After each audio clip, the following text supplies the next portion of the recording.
এখন আমাকে এই ডিজাইনটি করতে হবে। এই ডিজাইনটি করতে হলে সর্বপ্রথম আমাদের অ্যাডোবি ইলাস্ট্রেটরটি ওপেন করে নিতে হবে। অ্যাডোবি ইলাস্ট্রেটর ওপেন করার পরে আমার যে ইমেজটি বা ভেক্টরটি আছে এটা আমাকে গুগল থেকে ডাউনলোড করে নিতে হবে, অথবা আমি ডিজাইন শেষে আমার এই পুরো ডিজাইনটি আমার ইউটিউব চ্যানেলের আমি বায়োতে দিয়ে রাখবো, আপনারা সেই জায়গা থেকে প্র্যাকটিস করে নিতে পারেন। আমি এইটা গুগল থেকে ডাউনলোড করে নিয়েছি এবং আমাকে এটা মডিফাই করতে হবে অথবা কালার দিতে হবে। এটি কালার দিতে হলে সর্বপ্রথম আমি এটাকে আনগ্রুপ করে নেব। আমি আনগ্রুপ করে নিলাম। এখন আমাকে দুইটা চোখ দিতে হবে। এই দেওয়ার জন্য আমি রেক্ট্যাঙ্গেল টুল নেব। রেক্ট্যাঙ্গেল টুলে যাওয়ার পরে ইলিপসি টুল নেব। ইলিপসি টুল নেওয়ার পরে অল্ট বাটন এবং শিফট বাটন চেপে ধরে আমি একটি গোল আকারে ইলিপসি নিলাম। নেওয়ার পর আমি কিবোর্ডের আই চেপে আমি রেড কালার দেব।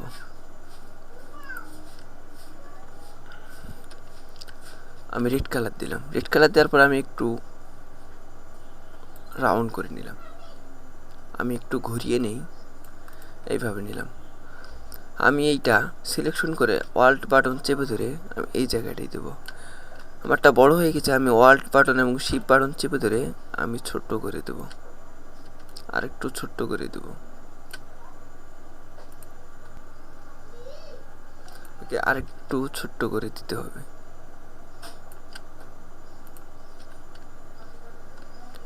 আমি এইটাকে সিলেকশন করে অল্ট বাটন চেপে ধরে আরেকটি কপি করে নিয়ে এসে এই জায়গায় রাখলাম।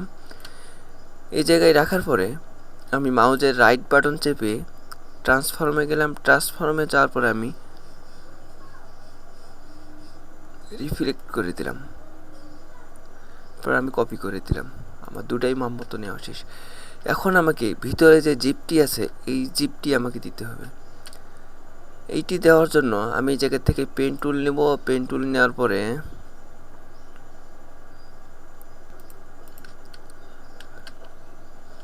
আমি তদরূপ এই জায়গায় থেকে নিই। আমি এইটা কন্ট্রোল 2 দিয়ে লক করে নিলাম। লক করে নেওয়ার পরে আমাদের জিপটি আছে এই জিপটি নিতে হবে। আমি এই জায়গাতে পেন টুল নিলাম। পেন টুল নেওয়ার পর আমি এই জায়গায় একটি সিলেকশন করলাম।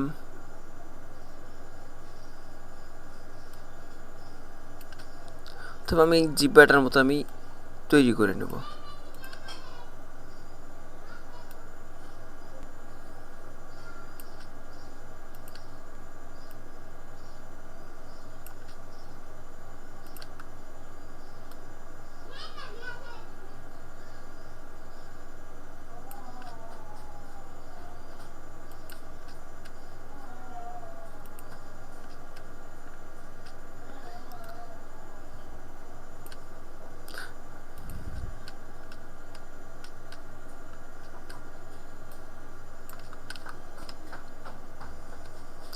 আমার নিচে যে আরেকটি কালার আছে এই কালারটি আমাকে দিতে হবে। এই কালারটি দিতে হলে আমি এটা কন্ট্রোল সি এবং কন্ট্রোল সি দিয়ে একটা কপি করে রাখলাম। কপি করে রাখার পরে আমি কিবোর্ডের আই বাটন চেপে আমি এই যে নিচের যে আমার খয়েরি কালারটা আছে আমি এই কালারটি দিয়ে নিলাম। এই কালারটি দেওয়ার পর আমি কন্ট্রোল এফ দিয়ে একটা পেস্ট করে নিলাম। পেস্ট করে নেওয়ার পর আমি কিবোর্ডের অ্যারো কি চেপে আমি উপর দিকে নেব। আর এইটা নেওয়া শেষ। তারপরে এই জায়গায় এই যে আমার ভিতরে যে আরেকটি যেই লাইন রয়েছে বা যেই লালাটে রয়েছে এটি আমাকে নিতে হবে। এই জন্য আমি এই জায়গায় থেকে পেন্সিল টুল নেব। পেন্সিল টুল নেওয়ার পরে আমি এই জায়গাতে সুন্দরভাবে এঁকে দেব। এঁকে দিলাম। এঁকে দেওয়ার পরে আমি কিবোর্ডের আই বাটন চেপে আমি এইটা দিয়ে দিলাম। দেওয়ার পরে আমি এইটা সবগুলো একসঙ্গে সিলেকশন করে কন্ট্রোল প্লাস জি দিয়ে গ্রুপ করে নিলাম। গ্রুপ করে নেওয়ার পরে আমি অবজেক্টে গেলাম। অবজেক্টে যাওয়ার পর আমি এক্সপ্যান্ড করে দিলাম। আমি এক্সপ্যান্ড করে দেওয়ার পরে আমি এইটা সিলেকশন করে আমি সুন্দর করে আমার এই ইফেক্টের ভিতরে আমি বসিয়ে দেব। আমি একটু জুম করে নিই। নেওয়ার পরে আমি অল্ট বাটন এবং শিফট বাটন চেপে ধরে আমি একটি করে ছোট্ট করে নেব। আর একটু বড় দিলে ভালো হয়।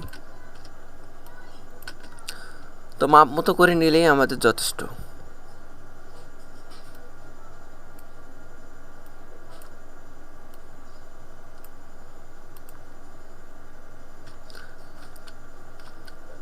এইভাবে রাখলেই যথেষ্ট। এখন আমি আমার যে কালারটি আছে এই কালারটি আমাকে দিতে হবে। এই কালারটি দিতে হলে আমি ঠিক আছে আমি আনগ্রুপ করে রাখছি, কিন্তু আমি এই জায়গা থেকে আমি এই সবগুলো সিলেকশন করে কিবোর্ডের আই বাটন চেপে আমি এই কালারটি করে দিলাম। এখন আমার যেগুলো বাকি অংশ আছে, যেগুলো আমার সিলেকশন হয় নাই বা কালার চেঞ্জ হয় নাই, সেগুলো আমাকে কালার করে নিতে হবে।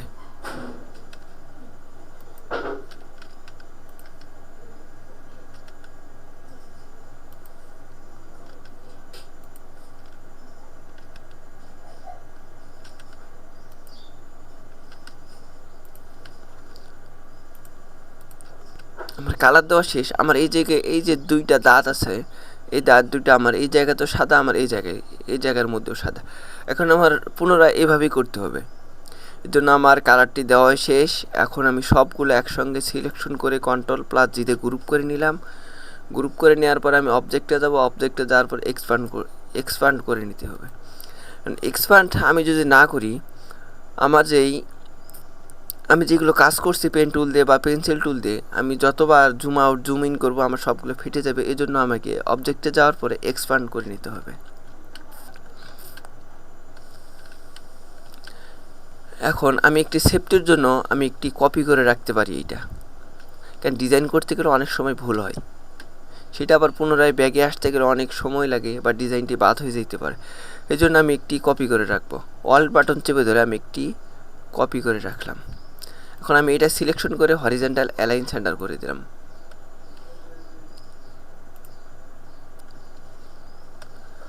এবং ভার্টিক্যাল অ্যালাইন সেন্টার করে নেব। আমি Ctrl+R প্রেস করে আমি রোলার বার শো করে নেব। শো করে নেওয়ার পর আমি এই জায়গাতে একটা লাইন নেব। আমি লাইনটি এই জায়গায় নিলাম, আমি আরেকটা লাইন নিয়ে আমি এই জায়গায় নেব। আমি দুইটা লাইন একসঙ্গে সিলেকশন করার পরে কিবোর্ডের Ctrl+G দিয়ে গ্রুপ করে নিলাম। গ্রুপ করে নেওয়ার পরে হরিজন্টাল অ্যালাইন সেন্টার করে দিলাম। Ctrl+2 দিয়ে সিলেকশন থাকা অবস্থায় আমি Ctrl+2 দিয়ে লক করে নিলাম। লক করে নেওয়ার পর আমার যে ইফেক্টটি আছে, এই ইফেক্টটি আমি সুন্দর মতো আমার যে গাইডলাইন আছে গাইডলাইন মতো আমি নিয়ে নেব।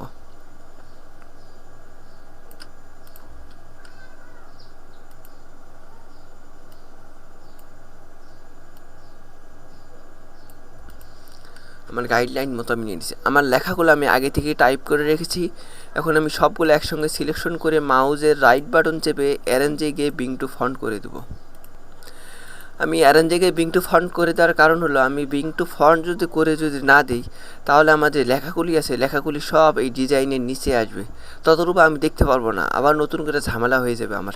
এর জন্য আমি সবগুলো ডিজাইন করার আগে আমি সবগুলো একসঙ্গে সিলেকশন করে আমি অ্যারেঞ্জে গিয়ে বিং টু ফন্ট করে দিলাম। এখন আমার যে এই লেখাটি আছে, এই লেখাটি আমি অল্ট বাটন চেপে ধরে আমি একটি কপি করে এই জায়গায় নিয়ে আসবো। কপি করে নিয়ে আসার পরে অল্ট বাটন এবং শিফট বাটন চেপে ধরে আমি একটু বড় করে নেব।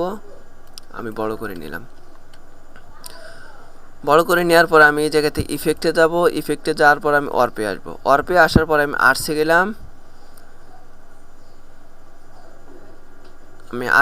আর্টসে যাওয়ার পর আমি 50% দিলেই হবে যথেষ্ট, না হলে আমি আবার চেঞ্জ করে নেব। দিয়ে আমি ওকে করে দিলাম। ওকে করে দেওয়ার পরে আমি অবজেক্টে যাব। অবজেক্টে যাওয়ার পরে এক্সপ্যান্ড অ্যাপারেন্স করে নিতে হবে। এক্সপ্যান্ড অ্যাপারেন্স করে নেওয়ার পরে আমি কিবোর্ডে অ্যারো কি চেপে আমি নিচে নিয়ে আসবো। আমার এইভাবে রাখলেই এনাফ। এখন আমি আরেকটু বড় করে নিই। বড় করে নিলাম, কিন্তু আমার এখন যে ইফেক্টটি আছে এই ইফেক্টটি দিতে হবে। এই ইফেক্টটি দিতে হলে আমি এই যে আমার যে গ্রান্টি যেটা নিছি, এইটা আমাকে Ctrl+C দিয়ে একটি কপি করে নিতে হবে। কপি করে নেওয়ার পরে আমি Ctrl+Shift+F10 প্রেস করলাম। ট্রান্সপারেন্সি আসলো। আসার পরে আমি আমার যে এই ফন্টটি আছে এই ফন্টটি আমি সিলেকশন করলাম। সিলেকশন করার পরে এই জায়গায় যে আমার জিরো বা যে চিহ্নটি দেখা যায় এই জায়গাতে আমাকে ডাবল ক্লিক করতে হবে। ডাবল ক্লিক করার পরে আমি যে গ্রাঞ্জি যেটা কপি করছিলাম এইটা আমাকে কন্ট্রোল এফ দিয়ে এই জায়গায় পেস্ট করতে হবে। পেস্ট করার পর আমি এইটা সিলেকশন করে আমি সুন্দর করে আমার যে ফন্টটি ছিল এই ফন্টটির উপরে আমি নিয়ে আসলাম। আমি এভাবে একটু বড় করে নেই, এইভাবে নেই।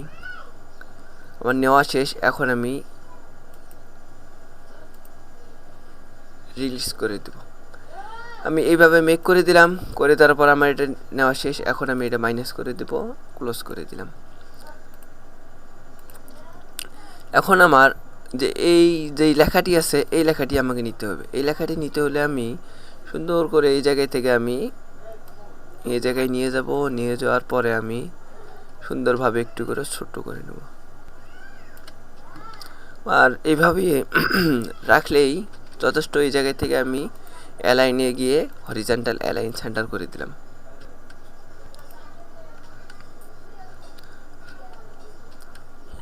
এখন আমার নিচে যে ইফেক্টটি আছে বা যে লেখাটি আছে এইটা আমাকে করতে হবে। এই জন্য আমি হরিজন্টাল অ্যালাইনে গিয়ে হরিজন্টাল অ্যালাইন সেন্টার করে দিলাম। সেন্টার করে দেওয়ার পর আমি ইফেক্টে গেলাম। ইফেক্টে যাওয়ার পর ওয়ার্পে গেলাম। ওয়ার্পে যাওয়ার পর আমি আর্টসে গেলাম। তখন আমি এই জায়গায় 50% প্লাস করে দিয়েছিলাম। এখন আমাকে এটা মাইনাস করে দিতে হবে।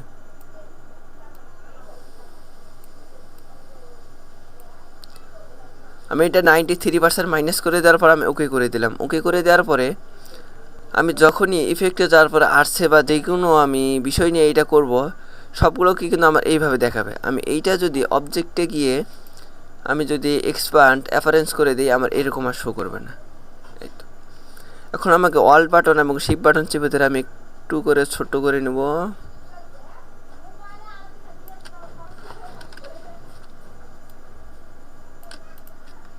ছোট করে নিলাম। আমার গাইডলাইন মতো বা আমার যে মাপ মতো আছে এই মতো আমি ছোট করে নেওয়া শেষ। এখন আমাকে এটা টেনে উপর দিকে নিয়ে যেতে হবে।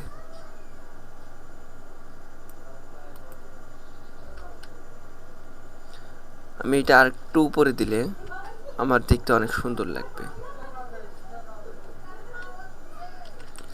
আমার এইভাবে দিলে যথেষ্ট। এখন আমার ডিজাইনটি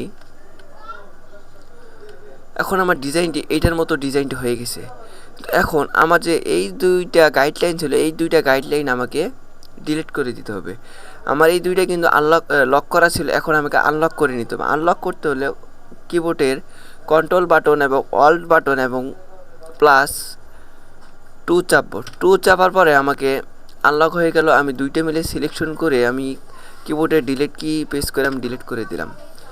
এখন আমি যে ডিজাইনটি করেছি পুরোটা ডিজাইন আমার শেষ। এখন আমি ডিজাইনটি এভাবে আমি টি শার্টে বসাইতে গেলে বা যে কোনো জায়গায় বসাইতে গেলে আমার ডিজাইনটি ফেটে যাবে। এই জন্য আমি সবগুলো মিলে একসঙ্গে সিলেকশন করে কন্ট্রোল+G দিয়ে গ্রুপ করে নিলাম। গ্রুপ করে নেওয়ার পরে অবজেক্টে যাব। অবজেক্টে যাওয়ার পর আমি এক্সপান্ড করে দেব। এক্সপান্ড করে দিলাম। এখন আমার ডিজাইনটি ডান। এখন আমি ডিজাইনটি টি শার্টে হোক বা যে কোনো জায়গায় হোক আমি ডিজাইনটি বসাতে গেলে আমার কোনো ঝামেলা হবে না।